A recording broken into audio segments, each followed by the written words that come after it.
In our series, Proverbs, an Adventure in Wisdom, we've been looking at a lot of things, and today is not going to be what I would call a deep lesson.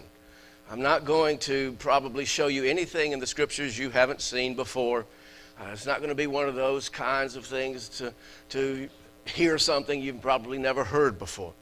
But what I will be talking about today is the ball game. I mean, it's life. It's the ball game of your life. It's like the bottom of the ninth, tied score, whatever, you know. You need to have the right people at the plate in your life if you're going to win. It's a very, very important lesson. It's the ball game. This isn't the pregame show. This isn't halftime affair. This is the ball game that we're going to be talking about today. In our neighborhood in which we live, it's very conducive to walking. We're always seeing people walk. Some people will walk for exercise and they're just strutting, you know. But most of the time, what we really see people walking is maybe a husband and a wife walking, maybe even with their family. Or we'll see maybe 2 or 3 ladies walking around and maybe a couple of guys, maybe from time to time they'll be walking around. And when you see them walking, you can't help but think, you know what, I think they're friends. You know, they must be friends. And when you think about life, we walk through life. And I don't mean necessarily literally walking. You know, you can walk in a restaurant sitting at a table, or you can, walk through life. You can walk through life in an automobile. But it's kind of leisurely spending time with somebody who's very important to you and to whom you're very important. It's a walk through life. And Lady Wisdom in the book of Proverbs has a great deal to say about this relationship with companions that we have in our life. So let me read this one to you to start with. It's in Proverbs chapter 13 and verse 20. And it says, "He who walks with the wise grows" what?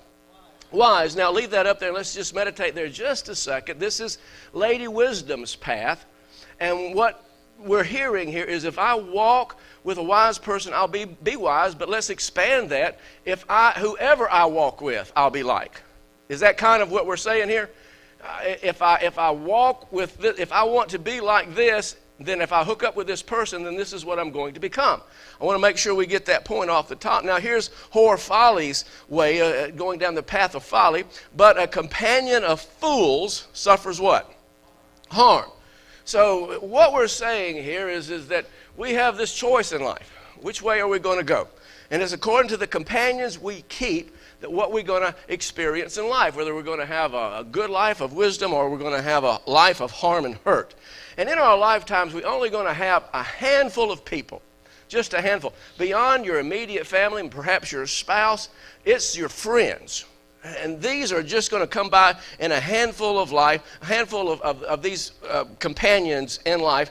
And as you get older, you learn the increasingly importance that these people play and played in your life.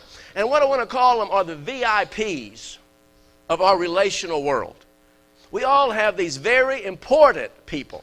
Very important friends. We'll have a lot of acquaintances, but there's just a handful of VIPs in our relational world. And we'll do stuff with these people. We'll do recreation with them. We'll socialize with them. We'll do vacations sometimes with them. But they intertwine in our lives in a VIP way, a very important way. And that effect that they have on your life is way more than you think, is far more than any of us initially think about when we engage in this relationship. Their values become your values. Their convictions become your convictions. Their morals become your morals. And so as we walk through life, no matter whether you want that to happen or not, whether you want to be like that person or not, you know, you've heard about old people, they kind of talk alike, you know, they think alike. And it happens like that. As you're with somebody long enough, there's by the sheer power of osmosis, it gets into you and it affects your life. So wisdom says, if you walk with wise people through the course of your life, people with purpose in their step, people connected with God, then what's going to happen is you're going to have a wise life. You're not going to look back at your life and say, I was a fool. I had a foolish life. I'm going to have a wise life. And again, it's by that sheer power of that osmosis that happens. The judgment that these wise people have, the way they made decisions in life, becomes the way you make decisions in life. The convictions and the things that they were convicted about, a wise person's convictions, become your convictions. They enhance your life. They make your life enhanced. You have a far better life. And I want to make sure we get this amazing concept. So what I'm trying to tell you is this amazing concept. If I hook up with somebody going where I want to go or already there, what the Bible is telling me, it's a guarantee I'll get there. It's a guarantee if I will hook up with the right people in life, I can be successful. And of course, you don't change the rules of math. Do the math on the other end of the thing, on the negative aspect of it. If you walk with fools who have been seduced by whore folly, you're going to become a fool seduced by whore folly. You can't change the rules. Do the math. A friend whose foolishness and sheer neglect of doing the right things in their life will osmosis into your life. It'll seep in. And their lack of judgment will ruin your ability to make good judgment calls. And it'll ruin your life. Their faulty morals will become faults in your life.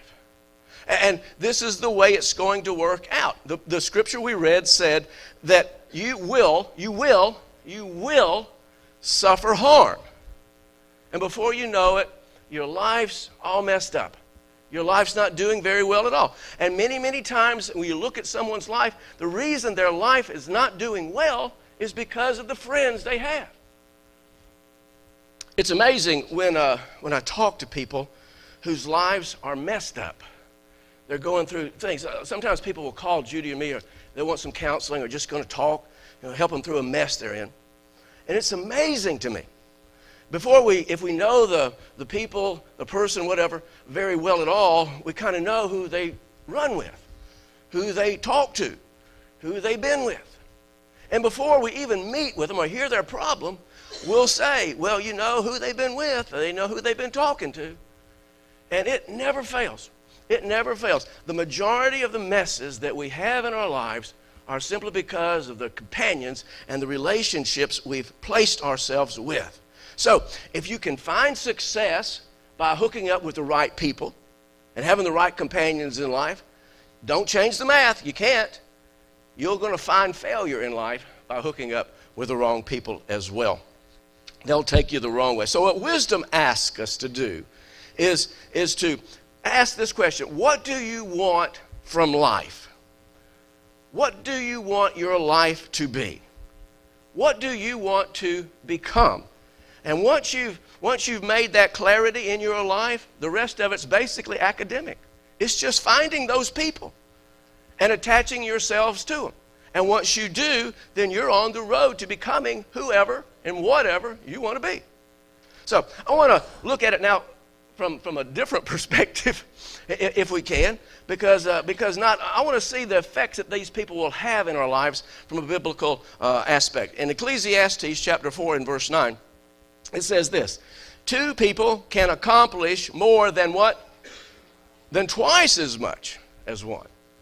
When you get with the right person, you accomplish more than twice than you could have alone. They get a better return for their labor. If one person falls, the other can reach out and help. But people who are alone, and that's what this passage is about, is either being with the wrong people or being alone in your life, and what happens that way, or having the right people attached to your life, who are alone. When they fall, they're in real trouble. They don't have anybody to help them. And here's a principle that I want us to get. And on a cold night, 2 under the same blanket can gain warmth from each other. Now, here's that principle of osmosis that we're talking about. We all know how that works. And you can use anything here from marriage on. But you got to be careful who you get close enough to get body heat off of. You be careful who you get in bed with. Be careful who you get under the covers with. Because that's going to have an effect on you. Just as you get close enough to somebody, you feel their body heat, and their body heat affects you. It's the same way with their faults. Their faults are going to affect you, or their goodness is going to affect you. And he goes on, want from each other, but how can one be warm alone? A person standing alone, and that's the third time he's used the word alone, a person standing alone can be attacked and defeated. But two can stand back to back and conquer. And then he says, three are even better. He says, three are better, for a triple braided cord is not easily broken.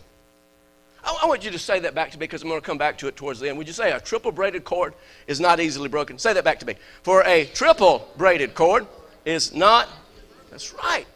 Now, through life, we should be braiding our lives together with people who are going where we want to go, or are already where we want to go. And if we will braid our lives with them, when the coldness of life comes, when the battles of life come, then we can count on those people to back with us fight off. If we fall, they'll help us get back up again. This is what that passage is talking about. Just because we've allowed that power of osmosis to come into us from them and into them from us, then we can accomplish twice, more than twice, what we could have accomplished alone. You can never develop that alone. You can never develop the life you want to have without the right people in it. And so you got to intentionally do this. You've got to intentionally find friends. We'll never develop that kind of life. However, do the math again. You can't change the rules of math. You get hooked up with the wrong people, doing the wrong things, and the next thing you know is your life is messed up. And they're taking you down the road of folly. Be careful who you get under the blanket with. Be careful who you do life with. Listen. You get with the wrong people, you can kiss your dreams goodbye. They will steal your dreams from you. 1 Corinthians 15:33 says this, do not be misled. Now I want you to repeat that back to me also. Say that back. Do not be misled. I got that capitalized. I got that uppercase, underlined. I want to make sure we get this part. Bad company corrupts good character. You can be an upright person, but you get around the wrong people, and it will make your character go down. And we all have this idea that I'm kind of, that doesn't affect me. That scripture really doesn't relate to me.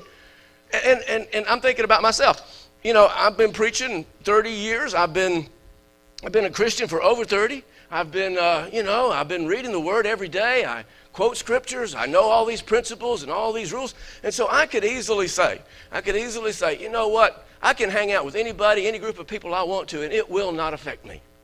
And that's when I've got to go back to the first 4 words that I just had you say back to me.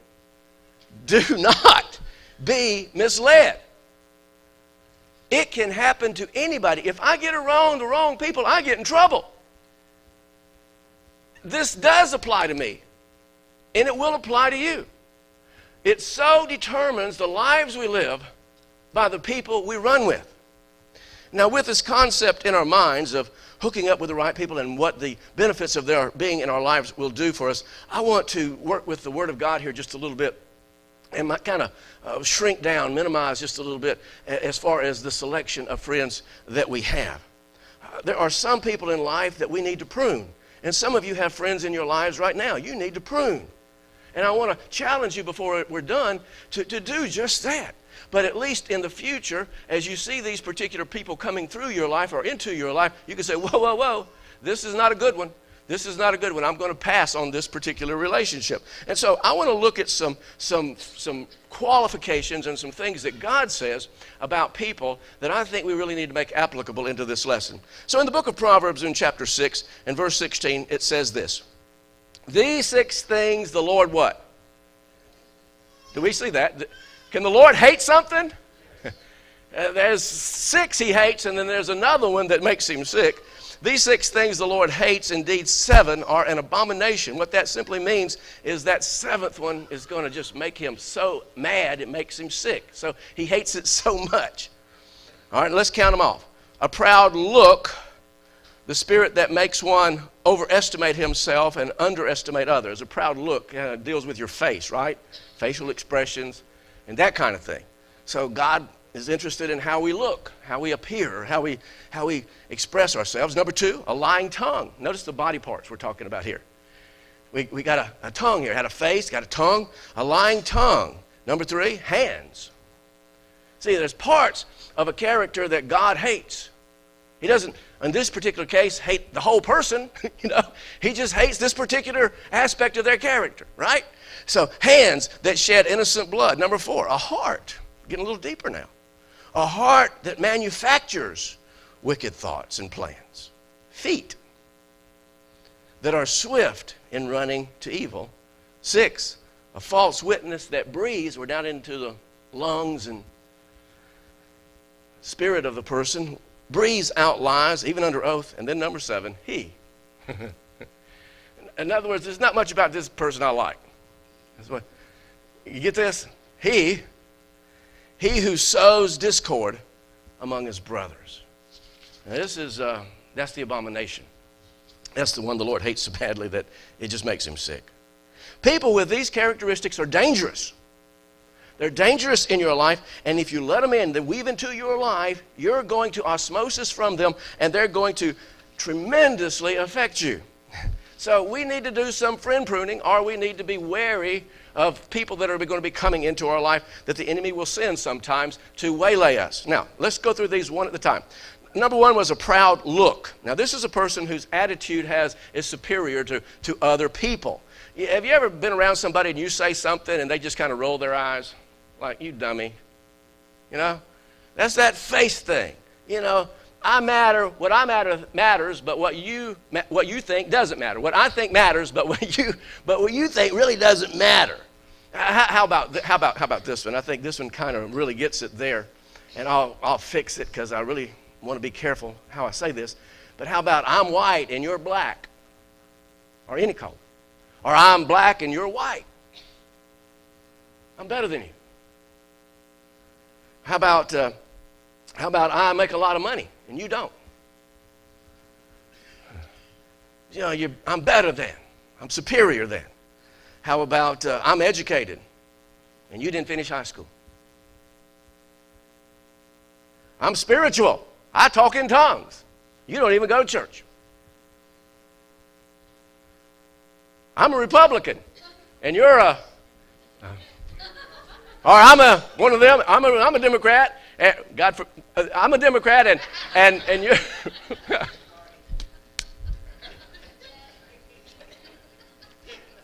And there's a lot of that right now. There's that superiority, especially with the far left. Let me do a little political thing. I mean, they think the Tea Party group are just a bunch of idiots, right? That they can't think. They're just hicks.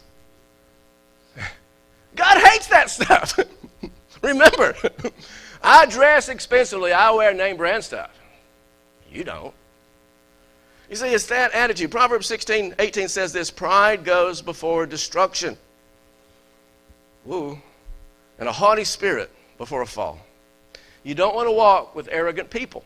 You don't want these kinds of people in your life, because what happens is that osmosis thing happens to you, and the next thing you know is you're getting prideful. You're perhaps buying clothes you can't afford. You're getting haughty about some things. You're getting attitudes that you shouldn't have. And these things will bring you down. It happens all the time. Happens all the time. You see somebody get haughty about their, and politics is a good example, for example, and you see them come down. So you got to be careful here. Wave at them. Remember how important they are to God. They matter. Remember their souls. Wave at them and direct them to Jesus. But man, don't let them weave into your life. All right, let's look at number 2. Number 2 is a lying tongue. Now, it's more than just a person, not telling the truth. Proverbs 12:22 says, the Lord hates those who don't keep their word. So it's not just lying, but it's telling people you're going to do something and not doing it. But he delights in those who do. See, honesty and doing what you say you're going to do is extremely important to the Lord. And a person who has problems doing honesty and doing what they say they're going to do Eventually, if you're around them, you'll find yourself starting to lie. You'll find yourself starting to say you're going and committing to things you're not going to do. And if you will really think about it, the times that you've lied in life are because you're around the wrong people.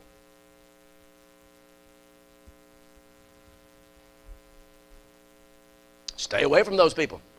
They do matter to God. Direct them to Jesus. Pray for them. But do not let them weave into your court of life. Number 3, hands that shed innocent blood. Now, this one seems like obvious. I'm not going to have a murderer in my life. I'm not going to have that. I don't have to even think about that one. Well, it's a little deeper than that. Because what we're really talking about here is a person who will take advantage of the weak, of the poor, of the elderly, rob their grandparents.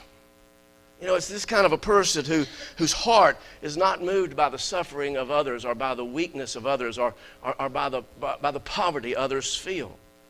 It's sort of a hard heart. And when you get around those people, you'll find yourself sort of getting that way. Taking advantage, you see preachers doing it all the time on television, preying on people, getting their money, or you see it happen all the time.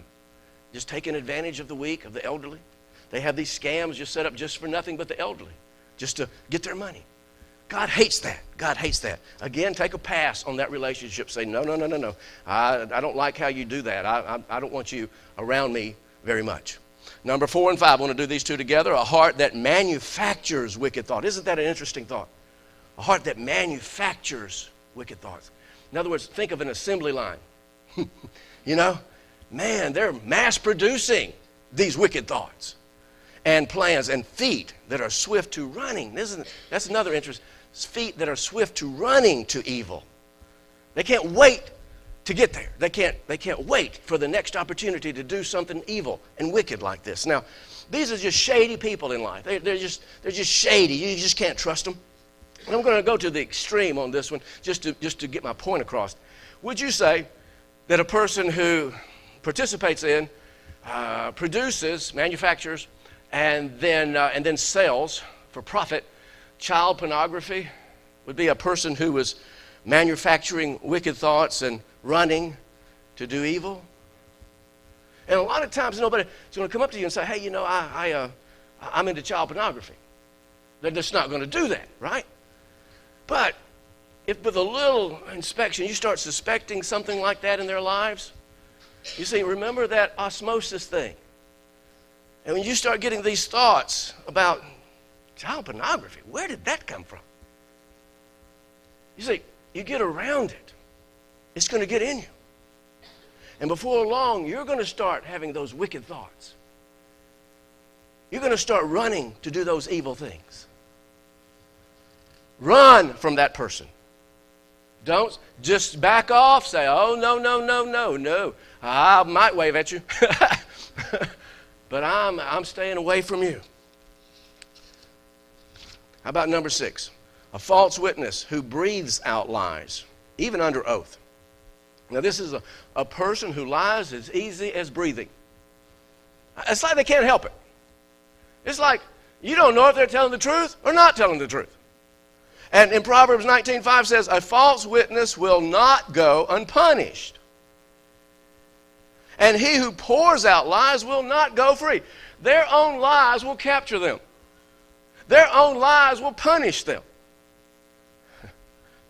And you get around these people, and it becomes easier and easier and easier for you to lie. It just starts getting as easy as breathing. And what's amazing about this is you never know when they're telling you the truth to start with about anybody or anything. But what's amazing, more amazing about this is that we don't think they're going to lie to us. And they'll tell us something about somebody and we'll believe it. And what's even more amazing than that is we don't think they'll lie about us. And we have friends. The purpose of having friends in your life is so that you can share life, you can share your victories, and you can share your defeats. You have people in your life so you can share your successes and your failures and even some of your dark times, your things you don't want anybody else to know about. And so when these people get a hold of that stuff, there's no telling who's going to know about it or how exaggerated it's going to be when it comes out. But we, for some reason, don't think they'll talk about us. They won't until they get out of your sight, and then they'll talk to anybody they can because it's as easy as breathing for them. Stay away from them. You don't want that in your life. And then number 7, he who sows discord among his brethren. This is a person who not only gossips, but they keep the stuff stirred up. Proverbs 16:28, a perverse person. Perverse. This is what God calls perverse. A perverse person stirs up dissension, and gossip separates close friends. Have you ever had one of these? Separates close. That's their intention, is they don't want people to like you. They'll keep stuff stirred up whether it involves them or not. They just want to bring you down. They don't want people to attach to you or like you. So that's their intention. And I tell everyone what they do is when they get around these people, they kind of feel sorry for them. They start talking about somebody, and we perk up, we kind of listen, and next thing you know is we're feeling sorry for this person who's telling us this stuff. We kind of get on their side. And the next thing you know we're doing the same thing they were doing. And we're telling somebody else about something that's going on that we're not even involved in. God says, I hate that. What it's doing is making us perverted. When we start talking about things and stirring stuff up and keeping it stirred up all the time, you see, here's what the Holy Spirit says and what Lady Wisdom says is bring a resolve to it. Bring it to a place where it's peaceful. Don't keep it stirred up. And what they want to do is separate you from friends. And God says that's an abomination.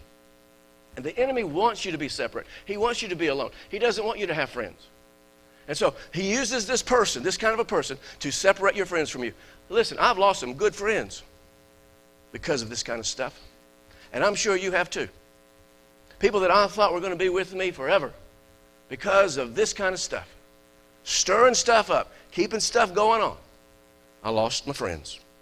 It's an abomination, God says. It makes me sick. I not just hate it, I hate it so much it makes me nauseous.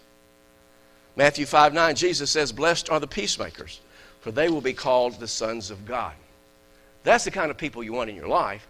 People who bring peace to situations, not people who stir stuff up. So say, okay, I'm going to pass on this relationship. I'm cutting away from you. I'll wave at you. I'll point you to Jesus. I'll serve you if I can. But I am not going to have you woven into my life. You make God sick. These are the kinds of people you want in your life with that are peacemakers. And those, the 7 that we mentioned there are the kinds that you don't want in your life. And I've been pastoring this church for 25 years. And I have prayed with people about everything you can possibly imagine. I've prayed about cats and dogs and birds. I've prayed about the best lawyers, the best doctors, the best deal they can buy for an automobile. You name it, I've prayed for it.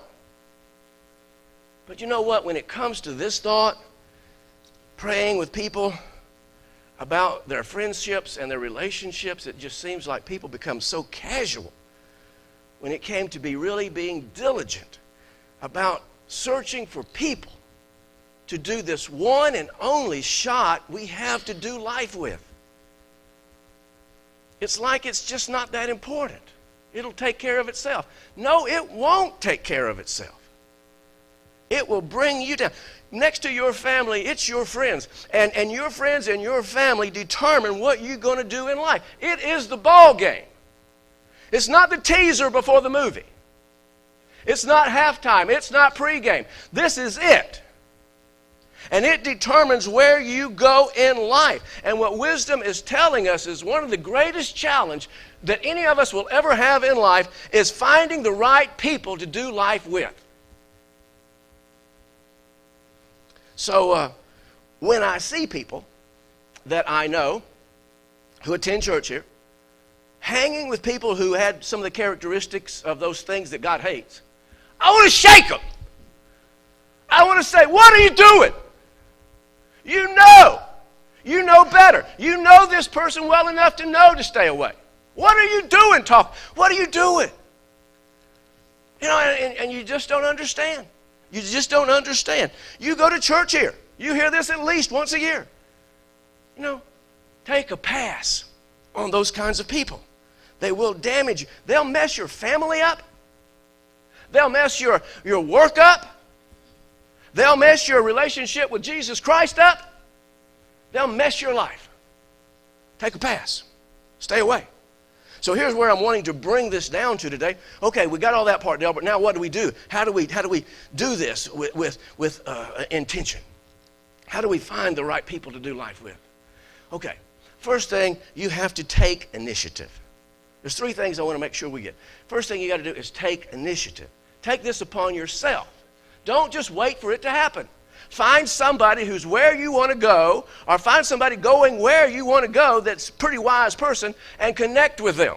Find some way to get some time from them.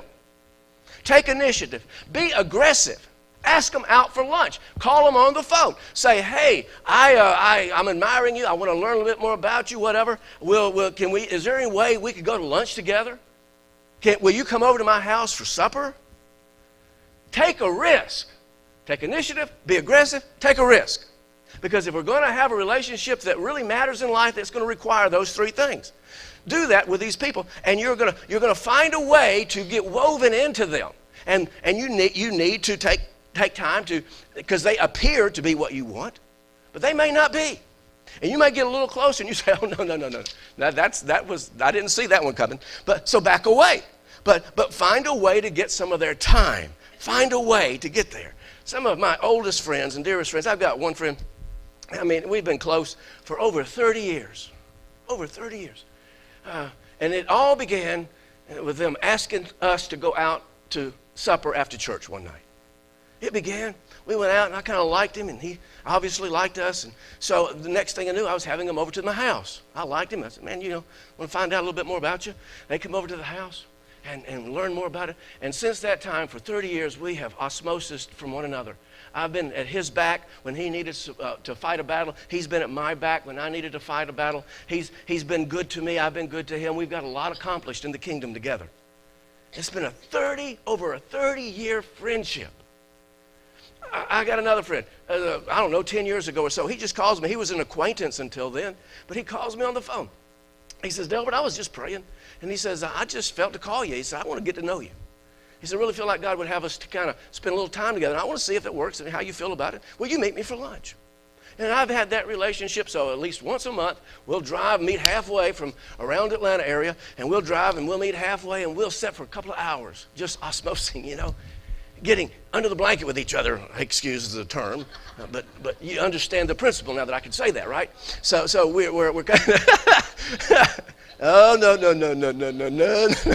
Not this boy. No. Anyway, so we're just doing life together, and he's such an encourager, and I've been with him, backing him up through some of the most horrific times of life you can possibly imagine that this guy's gone through. I've been there for him. And he's such an encourager for me. He's always telling me how great I am, how wonderful I am. I just go away. I'm great, man. And that's what friends do. They lift you up when you fall, right? And I've got that. We were at an elders' supper not long ago. And we were sitting there, and I just went around the table, and I told every one of them there what they meant to me. I reminded them of the very first time I have a memory of them and told them thank you. And some of those have been 25 years ago. We've had our backs to each other the whole time, We've been fighting off stuff in our lives, and we took a risk with each other, and we look at our lives now, and we all can see how we benefited by taking that risk. We took initiative. We became aggressive with it, and then we took the risk. And now I've got relationships in my life that have meant so much to me, have kept me from making big messes, have fought for me when I did. They have supported this ministry. They love me. They're great. So in life, that's what you got to do. You got to take initiative. You got to be aggressive. You got to take a risk. And developing a lifelong relationship requires initiative. It requires aggressiveness. It requires taking the risk. And if you don't take initiative, and you don't be aggressive, and you don't take risk, you're going to end up with people in your life who have been seduced by whore folly. And you're going to be seduced by whore folly because they're there. You're going to have one or the other. You're going to have wise people in your life, or you're going to have fools. And they're going to take you one direction or the other. Proverbs 18:24 says this, There are friends who destroy each other. How about that? But a real friend sticks closer than a brother. We're going to go through life. We're going to have many, many acquaintances. But we're only going to have a handful of real friends. And family, I have a sister who loves me. We talk. She loves me. I love her. But I've got friends that are closer than my blood relatives. They've stuck with me. I've stuck with them. What they do hasn't mattered. I'm with them. I'm for them. I'm a part of their life. We're woven together. I've got these friends in life who I will go to my grave and they'll go to theirs, being friends. I can't close the lesson without speaking about one more friend that I have, and his name is Jesus. He's been helping me, supporting me, helping me up when I fell, being truthful with me when I really didn't want to hear it, giving me wisdom when I didn't have it. He's been through every cold spot of my life, supporting me. He's helped me to be good, and he's tried to stop me when I was bad. He knows all my dark stuff. He knows all my failures and all my dark stuff. But I don't have to worry about him ever repeating it. I know he'll never leave me or forsake me. I know he loves me. He loves me so much that he actually laid his life down to be a friend with me. And the scriptures say that the greatest love that a person can have is to have laid out their own life for a friend. John 15:15 shows us that there's a place that we can come to in Jesus where it's just not him being Lord of lords and King of kings. It says this, I no longer call you servants because a master doesn't confide in his servants. Now you are my friends. Since I've told you everything the Father told me. There's a place where you take initiative with Jesus.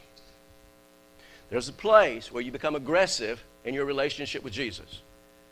There's a place where you take a risk to having a friendship with Jesus. And if you'll do that, you move past him just being King of kings and Lord of lords. Somewhere way off in space, wherever you have him, sitting on a throne someplace. And he becomes a friend. Now listen, it's the combination of those two things. Your earthly friendships, the companions that we gain through life, and the relationship that we have with Jesus, the friendship we have with him, those become the VIPs of your life. They become the VIPs of your relationship world. And when you put those two together and then you add yourself to that mix, you've got a 3-ply cord. And it ain't going to be broken. You are bound for success. You are exactly where Lady Wisdom wants you to be.